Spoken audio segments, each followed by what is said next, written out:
Բարև ձեզ, այսօր մեր տաղավարում է Հայ-Քվե միավորման անդամ Մենոյան Սողոմոնյանը։ Պարոն Սողոմոնյան, բարև ձեզ, շնորհակալ եմ մեր հրավերը ընդունելու համար։ Բարև ձեզ, շնորհակալ եմ հրավիրելու համար։ Պարոն Սողոմոնյան, տպավորություններ, որ ձեր քաղաքական ուժը բավական ակտիվ կմասնակցի այս ընտրություններին, տեսանք, որ միասնության թևերի հետ չստացվեց համագործակցությունը, ի վերջո, հիմա ինչ ձևով, ինչպես եք փորձել ընտրական գործընթացներին մասնակցել, գիտեմ, որ լավ դիտորդական առաքելություն իրականացնելու փորձ ունեք, որևէ ձևով ինչ որ առաքելություն կունենաք այս ընտրություններում։ Միանշանակ կունենանք, մենք ձեռքերս ծալած չենք նստելու այս ընտրություններին։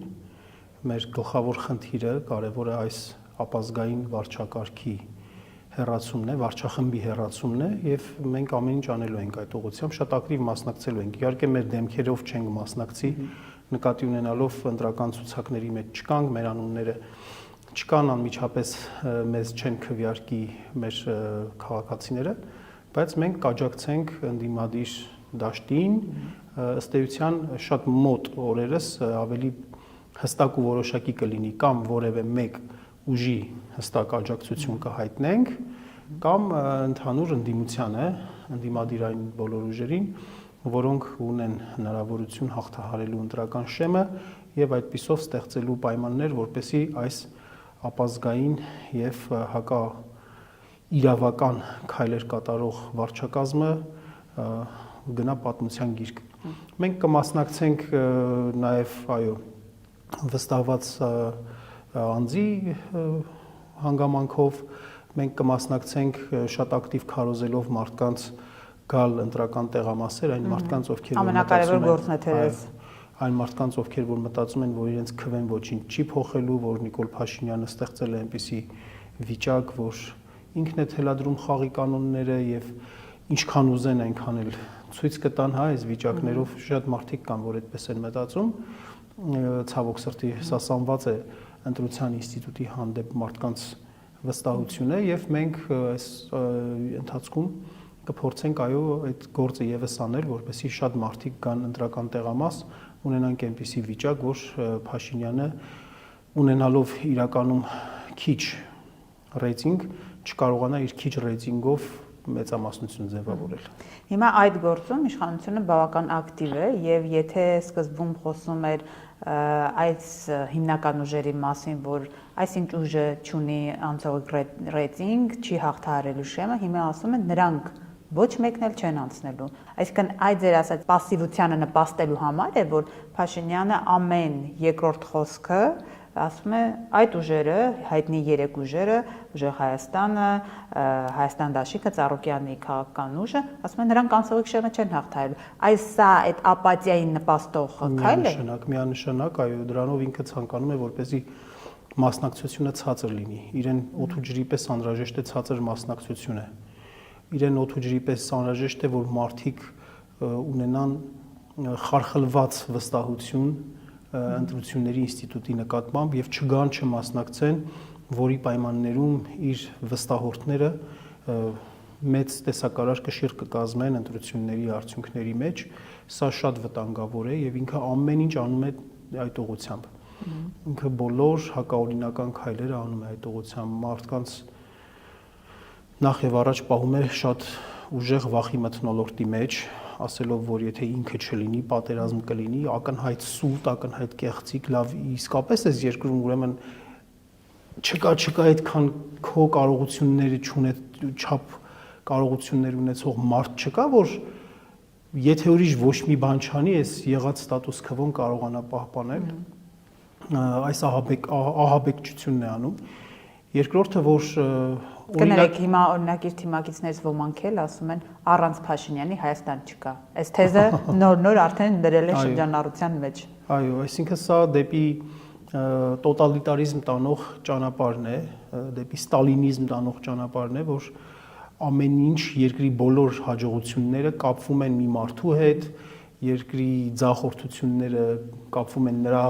քաղաքական հակառակորդների հետ, սա տոտալիտարիզմ է, սա տոտալիտարիզմ տանող ճանապարհ է, բռնապետություն տանող ճանապարհ է, բայց սա միակը չէ։ Զեղծարարության մենյուն իր մոտ շատ առատ է։ Եվ եթե առաջ օրինակ ընտրական զեղծարարությունը հիմնականում արտացոլվում էր կեղծված ընտրությունները հիմնականում ասելով մարդիկ հասկանում էին օրինակ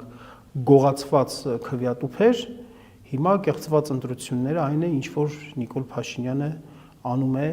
ընտրությունների ինստիտուտը ջախջախելով։ Փաշինյանը ջախջախում է ընտրությունների ինստիտուտը որպես այդպես։ Ինչ ասել է ջախջախում, այսինքն ստեղծում է մի վիճակ, երբ որ ինքն է ընտրում,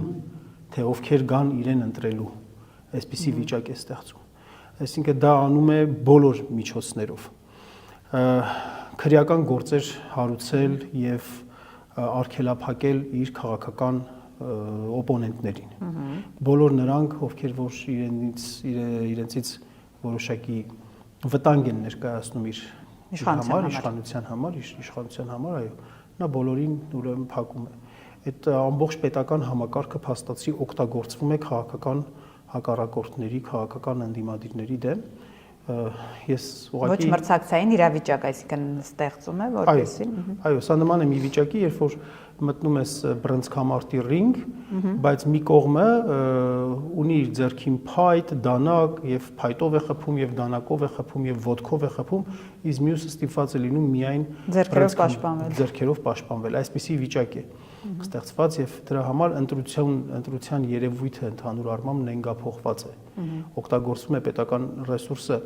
օպոնենտների դեմ եւ նույն ժամանակ արդյոք իշխանական շրջանակներից այս ամբողջ ընթացքում այդ գաղտնալսումները իդերև չհանեցին մարդկանց, ովքեր իշխանական են, պաշտոնյաներ են եւ ինչ որ խոստումներ են տալիս, ինչ որ բաներ են անում եւ բոլորը այսպես ազնիվ են, բոլորը անկեղծ են։ Օգտագործվում է պետության ռեսուրսները եւ քաղաքացիների մուծած հարկերը օգտագործում են իրենց նախընտրական քարոզչությունն իրականացնելու մեջ։ Այս ամբողջ, որ մենք տեսնում ենք ամեն շաբաթ կիրակի կուսակցական քարոզարշավի անվան ներքո ընտրական օրենսդրությունը ոտնատակ տալով այս իրենց քարոզարշավները, որ անում են, այդ ամբողջ ռեսուրսները որտեղից են, սրանք պետական միջոցներ են։ Այն ինչ որ անում են քաղաքացու օր կոչվածը, որ արեցին այդքան մեծ գումարներ ծախսելով եւ դա իրենց լոզունգի խաղաղություն իրենց արդեն սեփականացրած բառի այդ սիմվոլիկայի շրջանակներում։ Տեսեք, իրենք ցեղասպանության հաջորդ օրը քաղաքացու օր հռչակեցին, խորոված փարթի էին անում, դա ձևը, բայց մեծ հաշվով ենթադրենք էլի իրենց հռչակած քաղաքացու օրն է, դա բովանդակություն ուներ, այսինքն այդ քաղաքացու օրը մենք հասկացանք ընդհանրապես խորոված փարթի, այսինքն քաղաքացու գիտակցումը իշխանության մոտ, դա այն է, որ պետք է գնալ խորոված ուտել եւ համերգի գնալ, այսինքն քաղաքացին դա է իրենց պատկերացման։ Ես նայեցի մի քանի կադրեր իշխանական որոշ պաշտոնյաների մեկնաբանություններով փորձեցի հասկանալ այս իշխանությունների պատկերացումը քաղաքացու մասին։ Իրենց պատկերացրածով, այո, քաղաքացին այն անձն է, որը չի զբաղվում քաղաքականությամբ, որը չի քննադատում իշխանություններին եւ ինքը դրա համար հանգիստ ապրում է, խորոված է ուտում, իրեն հանգիստ են թողում այնքան ժամանակ, մինչեւ ինքը չքննադատի այս իշխանություններին։ Սա մեկ, երկրորդը իրենց պատկերացմամբ քաղաքացիությունը նրա մեջ է կայանում, որ կարողանան վարչապետին օրինակ դիմեն Նիկոլ ջան, ով ցավը տանեմ, ով գան ձեռքը բռնեն, գրկեն, պաչեն, հա, այսինքն այս պրիմիտիվացված բանով են հասկանում, հա, քաղաքացու կարգավիճակն ու դերը ընկալում են կամ մեզ ընկալել են տալիս հենց այս ձևերով։ Մինչդեռ քաղաքացիություն ինքը շատ բարձր երևույթ է եւ քաղաքացիությունը պետության գործերում պատասխանատվություն կրելու հանգամանքն է յուրաքանչյուր քաղաքացի իր չափով եւ քաղաքականություն բառնել են այդ քաղաքականության երևույթն էլ է շատ նենգափոխված ու շատ մոնոպոլիզացված է։ Քաղաքականությամբ միայն ինքն է զբաղվում այսօր։ Ովքեր որ փորձում են զբաղվել քաղաքականությամբ, նրանց համար ստեղծվում են շատ վատ պայմաններ, նրանց աշխատանքից են հեռացնում, նրանց ոմանց խոշտանգումների են ենթարկել, ծեծի են ենթարկել ու այդ ծեծողներն անպատիժ են մնացել, խոշտանգողները անպատիժ են մնացել։ Ավելին, օրինակ թիմ ընտրությունների ժամանակ քաղաքացին իր դիրքորոշումը հայտնել է, ընտրել է տեխնացուին, բայց իշխանությունը հետընտրական այսպես խարդախություն կամ կեղծում է իրականացրել եւ այդ քաղաքացու որոշումը խախտել է։ Այսինքն այդ որ քաղաքացում, ասեմ, միայն քաղաքացի Նիկոլ Փաշինյանին ձեր ասած պիտակավորումներ, որակումներով ասող մարդն է, այս հակադրությունն է ստեղծվել։ Շատ ճիշտ եք դուք նկատում, այո, այն քաղաքացիները, որոնք որ տարբեր համայնքներում ընտրել են ուժերի, անձանց այդ քաղաքացիների ձայնը ոտնակոխ է արված։ Օրինակ մեր վանաձորցիների մի զգալի մասը, որոնք ընտրել են Մամիկոն Ասլանյանին, ասենք այդ մարդիկ ընտրել են միայն Մամիկոն Ասլանյանին, որից հետո Մամիկոն Ասլանյանը երբեք չի պաշտոնավարել որպես քաղաքապետ, այնինչ ինքը պետք է լիներ քաղաքապետը։ Ամբողջ տրամաբանությանը դա, բայց քանի որ ընտրվելուց անմիջապես հետո Մամիկոնին ձերբակալեցին, եւ այսպես 5 տարի է ժամանակավոր պաշտոնակատար է ղեկավարում Վանաձոր քաղաքը, կամ Ալավերդու քաղաքապետ Արկադի Թամազյանին ժողովուրդը ընտրեց, ինչ որ կներեք արտադրության համար օլոմբաներ արեցին, չգիտեմ ինչեր արեցին, ավականուց մարդ բերեցին, գնացին մտան ոստիկանական բիրտուժով, եւ քաղաքացու ընտրությունը ոտնատակ տվեցին։ Այս քաղաքացուն, որ քաղաքացուն է ինքը սիրում, որ այդպես ասում է ամեն օր ասում է սիրում եմ բոլորիդ։ Արդյոք բոլորին ես դու սիրում կամ կարող ես դու ընդհանրապես սիրել, երբ որ քո քաղաքացիներին, ովքեր որ քեզ չեն ուզում, որ դու լինես երկրի ղեկավարը, ուզում են որ լինի օրինակ, ասենք, այդ ղեկավարը լինի Ուժեղ Հայաստանի ներկայացուցիչը կամ Բարգավաճ Հայաստանի ներկայացուցիչը կամ Հայաստան Դաշինքի ներկայացուցիչը, ու դու նրանց ասում ես շուն ու շանգյալ, օրինակ, դու քո դիրքը օգտագործելով դու վիրավորում ես 100,000-ավոր մարդկանց եւ ասում ես սիրում եմ բոլորիդ, կեղծիք է։ Չէ, ասում է ես իրենց բառն եմ օգտագործել, ձայնագրությունից բառ է հանել եւ ասում է իրենց ձևով իրենց պատասխանում եմ։ Իսկ բարձրաստիճան եկեղեցականներին ասել պոռնկաբարո, սրբապիղծ եւ անել արտահայտություններ, որոնք ես ինձ թույլ չեմ տալիս։ Հետո խոսես սահմանության պահպանման մասին։ Այո, դրանց մասին ինչ կասի։ Այդ էլ քո քաղաքացիները չէին։ Իշխանությունը այս ձևերով, այս մեթոդներով անում է ամեն ինչ նորից իշխանությունը պահպանելու համար։ Այստեղ օրակարգը լցնում է ամեն օր մի թեմայով, մի ինչ-որ արարք, գործողություն, բայց մենք արդյոք տեսնում ենք մրցակցային այդ օրակարգային հարցերում մրցակցություն, այսինքն չի ստացվում, որ իշխանության անկախ նրանից ինչ օրակարգ է սահմանում, օրակարգը ավելի ուժեղ է գտնվում, հանրությանը ավելի շատ է զբաղեցնում իշխանության օրակարգը։ Ինչու է այս իրավիճակը, թե այդպես չի։ Այո, այդպես է եւ իշխանության հնարավորությունները շատ են։ Չես կարող համեմատել իշխանության եւ ընդդիմության հնարավորությունները, մեդիա հնարավորությունները, քարոզչական տարբեր կարողությունները կապված սոցիալական ցանցերում իրենց ազդեցությունների հետ։ Օրինակ բազմաթիվ ընդդիմադիր տելեգրամյան կայքեր, այդ թվում նաև մեր տելեգրամյան կայքում հայտնվում է մեկ էլ այդ սրտիկով այդ գովազդը, հայտնվում է ինքնըստինքյան է հայտնվում։ Բոլորի մոտ է հայտնվում։ Բոլորի մոտ այսպես բան է հայտնվում, մեզ էլ մեր քաղաքացիներն ասում են, ինչ եք Փաշինյանին եք գովազդում, հա։ Ընդհանուր առմամբ իրենց հնարավորությունները շատ են եւ իրենք ունեն շատ լավ խորհրդատուներ, ովքեր որ ասում են, որ դուք պետք է սերիալ ցույց տաք։ Ամեն օր ինչ-որ մի նոր իրադարձություն, մի օր բաժանվեցին, մի օր ամուսնացան, մի օր ինչ-որ բաներ տեղ ունեցավ, որ անդադ օրակարգը լցնեն իրենցով եւ իրենց քննարկեն։ Ու դրան գումարած նաեւ այն վախը, որ ձևավորել են ժողովրդի մեջ պատերազմի հետ կապված, այդ ամեն ինչը կարծես թե ընդդիմությանը թույլ չի տալիս լիարժեք զբաղվել քաղաքական միտք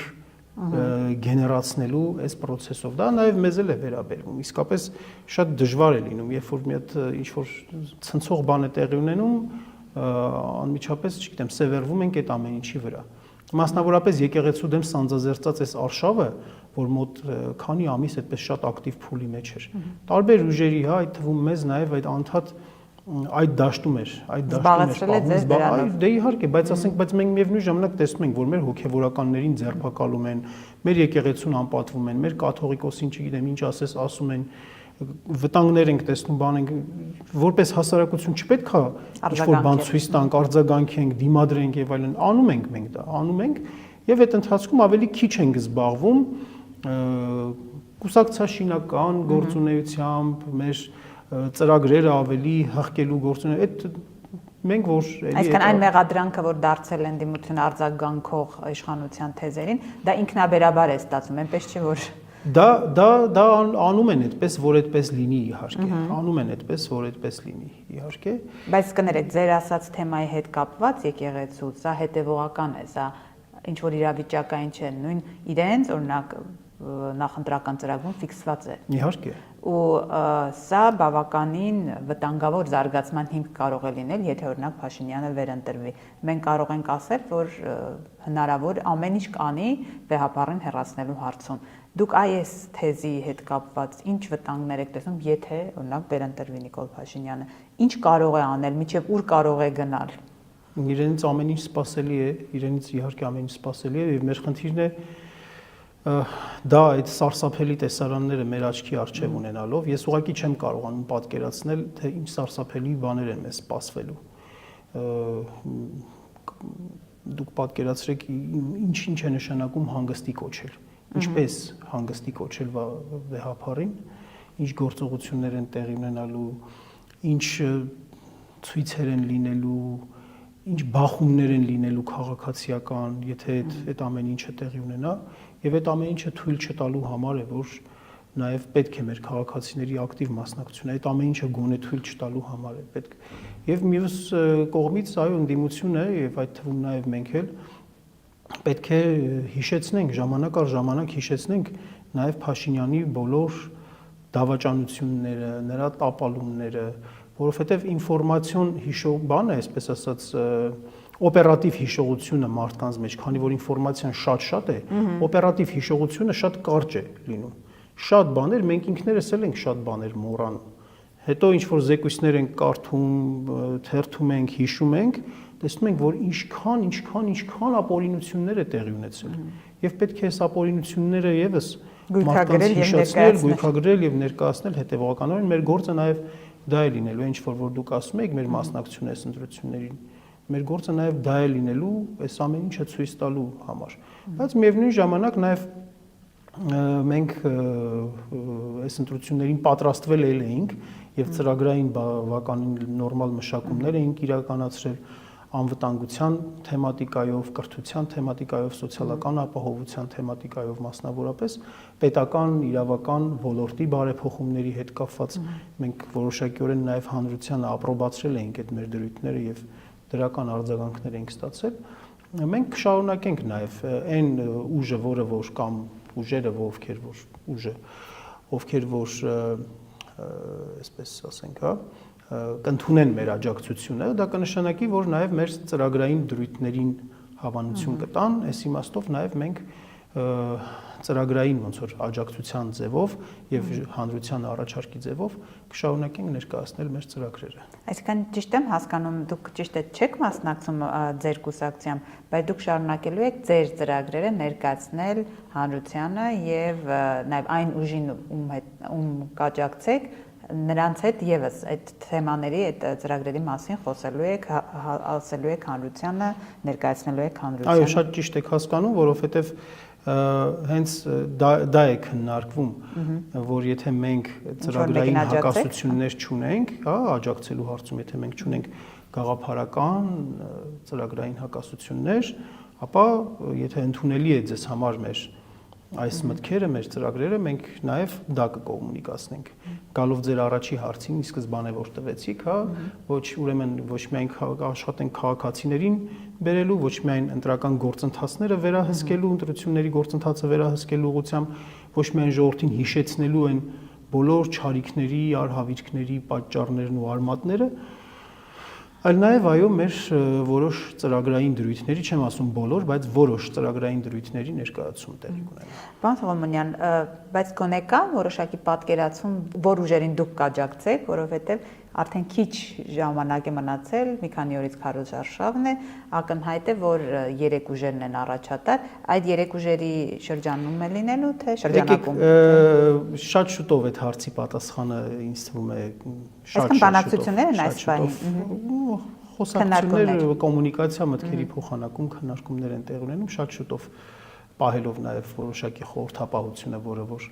կա մեզ մոտ, շատ շուտով դա բան կլինի, բարձ կլինի։ Համենայն դեպս մենք ձեռքներս ծալած չենք նստի եւ մեր ամբողջ ռեսուրսը կներդնենք այս հակազգային վարչակարգի վարչախմբի հեռացմանը։ Վերադառնալով ձեր այն մտքին, որ ասացիք, որ պատերազմով սպառնում է Նիկոլ Փաշինյանը, տեսեք, ցեղասպանության տարելիցի օրը ուղերձով հանդես եկավ Նիկոլ Փաշինյանը եւ ինչ է ասում է մենք պետք է սահմանափակվենք մեր 29743 քառակուսի կիլոմետրի սահմաններում, դրանից դուրս մենք հայրենիք չունենք եւ դա պետք է հասկանան բոլոր քաղաքական ուժերը, դրանից դուրս հայրենիք փնտրողները հենց այդ ուժերն են վերելու պատերազմ, որովհետեւ դա նշանակում է պատերազմի մարտակոչ, որովհետեւ մենք չպետք է այլ երկրների, այլ տարածքների հետ կապված հավակնություններ ունենանք։ Դրան զուգահեռ շատ հետաքրքիր էր, որ նաև երբ որ Արցախում մեր մշակութային ժառանգությունը, եկեղեցիները այս օրերին Ադրբեջանը ավերում է, իշխանությունն ասում է դա իմ հոգսը չէ, Փաշինյանն այդպես էր ասում մի քանի շաբաթ առաջ, երբ որ հարց ուղղեցինք նրան, որ ցեղասպանություն իրականացվում, ասում է դա իմ հոգսը չէ, իմ հոգսը Հայաստանում գործող եկեղեցիներն են։ Երեք օրինակ իշխանության ներկայացուցիչն էլ Արսեն Թորոսյանն էլ ասում էր, որ դա Ադրբեջանի ինքնիշխան տարածքում է, մեր գործը չէ դա։ Հիմա այս ամեն ինչի համադրենք, ինչ է ստացվելու։ Նիկոլ Փաշինյանը վերընտրության ժամանակ մենք խաղաղ ենք ապրելու, ոչ մի հավակնություն չենք ունենալու, ամեն մեկը իր տեղում է լինելու եւ մենք կորսված հայրենիք չենք ունենալու։ Մենք գտել ենք մեր հայրենիք։ Ոչ, Նիկոլ Փաշինյանի վերընտրության պարագայում մենք ստորացված ենք ապրելու մեկ։ Երկրորդ, մեզնից անմիջապես պահանջելու են այսպես կոչված անկլավները, այս հարցն են դնելու եւ մեզ զրկելու են շատ կարեւոր ռազմավարական բնույթի տարածքներից, կապուղիներից։ Երրորդ, պահանջելու են, որպեսզի սահմանադրություն փոխենք եւ իրենք ասել են, որ պատրաստ են դրան։ Չորրորդ, պահանջելու են, որպեսզի տեղ տանք այսպես կոչված 100,000-ավոր ադրբեջանցիներին, որոնց այնտեղ Ալիևը կազմակերպում է։ Հինգերորդ, շարունակվելու է մեր մշակութային կոթողների աղվանականացումը լավագույն դեպքում եւ հիմնահատակ ավերումը վատագույն դեպքում, շարունակվելու է Ադրբեջանում հակահայ քարոզչությունը։ Ի վերջո մեր հանրությունը պետք է հասկանա, որ իդեմս Ադրբեջանի մենք գործ չունենք խաղաղասեր հարևանի հետ, իդեմս Ադրբեջանի ներկայիս իշխանությունների մենք գործ չունենք խաղաղասեր հարևանների հետ, մենք գործ ունենք մարդկանց հետ, ուժի հետ, որոնք ուզում են կործանել Հայաստանի Հանրապետությունը, երկրի երեսից ջնջել Հայաստանի Հանրապետությունը։ Ի վերջո սա է նրանց նպատակը։ Ասել, որ դուք այս երկրից վերկացեք, գնացեք, իրենք իրենց սերունդներին այդպես են դաստիարակում։ Հա? Սա շատ պարզ է եւ ակնհայտ է, որ չի լինելու այդ խաղաղությունը։ Այն ինչ որ մենք հիմա տեսնում ենք Ադրբեջանի կողմից այդ բարեհամբույր վերաբերմունքը Փաշինյանի նկատմամբ պայմանավորված է պարզապես նրանով, որ Փաշինյանը վերընտրվի։ Եվ վերջ, դա է նրանց նպատակը։ Վերընտրվելուց հետո իրենք բոլոր իրենց ուզելիքները, ինչ որ իրենք ցանկանում են, այո, անպայման դեմ են տալու, այսպես ասենք, հա, չի լինելու դա։ Իսկ ինչ վերաբերում է այդ ձեր ասածին, հիմա գիտեք ինչ է, ես 1-2 անգամ առիթ եմ ունեցել ասելու։ Այս ընտրությունները լինելու են ընտրություններ հայ լինել չլինելու մասին, քրիստոնյա լինել չլինելու մասին եւ մարդ լինել չլինելու մասին։ Այն որ մեր պատկանող, մեր մշակութային արյալի մեջ մտնող, մեր ինքնության մասը կազմող մշակութային ժառանգությունը ավերվում է եւ դրա արձագանքը պաշտոնական Երևանի կողմից լինում է այն, որ դա իմ գործը չէ, դա արդեն հակամարտկային է, արդեն հակամարտկային է։ Եթե աշխարհի ինչ որ մի տեղ, ինչ որ մի արձանել ջարդվի, ինչ որ մի բան էլ ավերվի, դրա վերաբերյալ մարդը սովորական մարդը որպես մարդ ինչ որ ձևով արձագանքում է։ Ուր մնաց որ այն ամենը ինչ որ այն անտարբերությունը որ կա, որ դրսևորում է։ Եվ սա որ ավելի խորությամբ ենք նայում, սա խորացնում է մեր որոշ մոլորված քաղաքացիների, որոնց թիվը քիչ չի, այն ատելությունը, այն օտարի զգացումը, որոնք որ ունեն մեր արցախցի հայրենակիցների նկատմամբ։ Այսինքն այն ինչ որ տեղի է ունեցել Արցախում, այն էթնիկ զտում, այն ցեղասպանությունը, այն ինչ որ տեղի ունեցել, դա մեզ վերաբերում է, թե չի վերաբերում։ Հա, սա անբարոյականությունը այսպիսի մոտեցում ցուցաբերելը մեր հայրենիքի այդ հատվածի Եվ արդյոք դա կանաչ լույս չի նաև Ադրբեջանի համար Արցախում եղած ցանկացած բան հողին հավասարեցնելու։ Այսինքն, երբ որ չկա որևէ ազդակ, արձագանք Հայաստանի կողմից եւ ավելին, ասում են դա ձեր գործն է, սա կանաչ լույս չի նրանց համար։ Դա կանաչ լույս է նրանց համար շատ ավելին անելու համար։ Եթե նրանք կարողացան դա անել եւ մարսել, եթե մեր մտքով չեր անցնի երբեք, որ այդպիսի բան տեղի կունենա, բայց իրենք արեցին այդ ամենը եւ մարսում են։ Եվ մարսում են, որովհետեւ իրենք այստեղ ունեն դաշնակիցներ, որոնց խոսույթը իդենտիկ է։ Ինչ նրանք են ասում, այնպես էլ իրենք են ասում։ Ալիևը եւ նրա մերձավորներն էլ են հայ ժողովրդի հասցեին վատ արտահայտվում, մեզ համարում վախկոտ, Փաշինյանն էլ է այդպես արտահայտվում։ Այնքան որ իր վրա չլինի պատասխանատվությունը, գեներալներին է վախկոտ անվանում, զորքին է չկռվող անվանում, զորքին դասալիք է անվանում։ Ինչ խոսում են նրանք, խոսում են նաև այստեղ։ Եվ իրենց համար բնականաբար կանաչ լույս է։ Կանաչ լույս է, եթե ամբողջ աշխարհը ընդունել էր, որ կա Լեռնային Ղարաբաղի հիմնահարց, որ կա Լեռնային Ղարաբաղի ժողովրդի ինքնորոշման իրավունքի հարց, որը պետք է լուծվի խաղաղությամբ, բայց լուծվեց ոչ չլուծվեց, հա, այսպես ասենք, ուղղակի քանդվեց այդ հարցը, գերեզմանվեց այդ հարցը եւ իրենք շատ ուրախ են, երջանիկ են դրանից։ Դրանով բնականաբար նոր ագրեսիայի, նոր հարցակումների, նոր պատերազմների դուռ են բացվում։ Ու իսկապես սուտ է պնդումը, որ եթե ինքը չեղավ, պատերազմ կլինի։ Ընդհակառակը, եթե ինքը եղավ, այդ պատերազմը շատ ավելի մահաբեր է լինելու, շատ ավելի ավերիչ է լինելու եւ մենք շատ ավելի ծանր պայմաններից ենք դիմադրելու այդ ագրեսիային։ Շնորհակալ եմ։ Ձեզ նույնպես շնորհակալություն։